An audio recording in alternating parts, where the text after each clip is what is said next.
Welcome back to Late Night with Dr. Paul. Well, the coronavirus epidemic has caused a few problems with our shooting schedule. We had 8 exciting interviews lined up for late March and early April.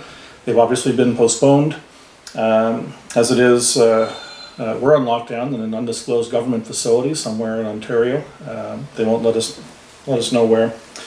So in lieu of our stunning array of guests, we are going to, at the request of Prime Minister Trudeau, do a series of public service announcements over the next few days, just to keep people entertained and provide some invaluable information to make sure lives are saved and time is passed efficiently. All right, we're going to start with the basics. You're passing time, you can't leave your house, what are you going to do? Obviously, you need to have a drink. There's a drink known now as Quarantini. I've heard the name used. No one's ever explained how to make one properly, so it only makes sense that after over a decade of shaking martinis on air for this wonderful show, we go through that in a bit more detail. So honestly, I don't care what you do in your downtime. You can read, you can work from home, nap a lot, work out, hone your cooking skills, maybe train your kids a bit better. Please do that, actually. But if you're like Justin, you're going to want to do it all with a cocktail nearby.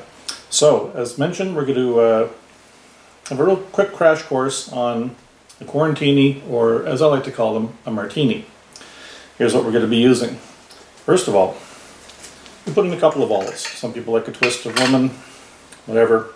I like these. These ones in particular are kind of neat. They're stuffed with almonds, blanched almonds. So, a little bit of protein in there.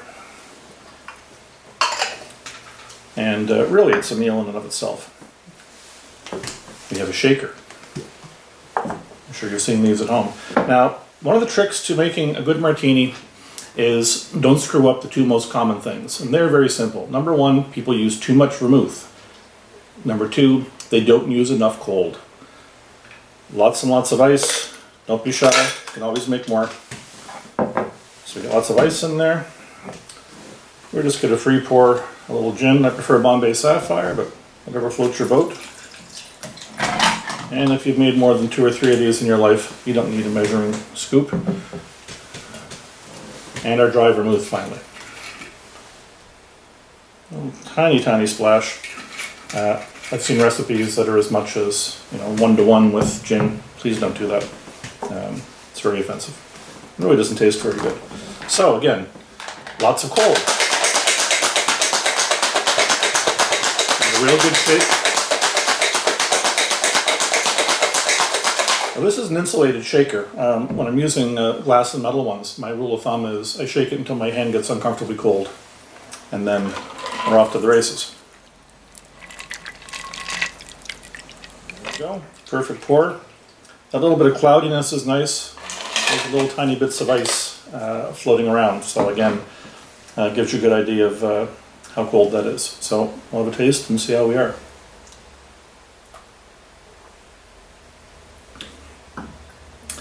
Vaguely familiar. Now that we have our drink, we're going to do a tutorial on your gloves. So a few ideas here. Most of these I got from my father, actually, watching him for the first time use gloves during the event, and was just an amazing checklist of all the things you can do wrong with protective gloves. So number 1, don't be cheap. These things come in boxes of 100, 150. Wear 2 of them. Otherwise you're half protected. Kind of like locking 3 doors of your car. It really isn't all that constructive. Don't be afraid to wash your gloves while you're wearing them. Use hand sanitizer or whatever.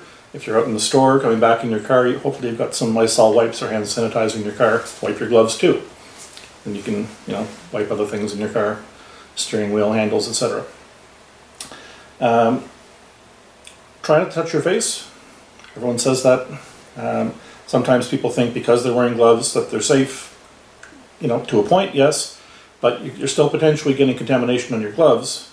So, don't stick your finger in your ear, poke your eye, pick your nose, suck in your fingers, whatever, until you've, taken the dirty gloves off. Which brings us to the next point. Take them off by the bottom, turn them inside out. That way the dirtiest bits and the fingertips are inside. throw them away. Don't take them off like this, as my dear father was doing. Then you're getting the dirty parts all over your clean hand. And lastly, don't put them in your pocket to reuse them. Odds are, if there's something on there that you don't want, you're going to catch it. So throw them away, get a nice new clean pair next time you need them.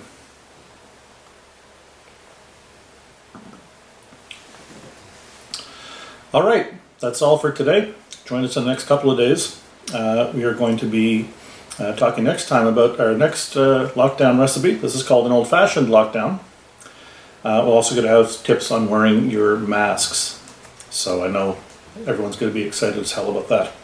But seriously, please visit canada.ca regularly to get updated health and safety tips and directives on dealing with the coronavirus over the next weeks, months, depending on how things go.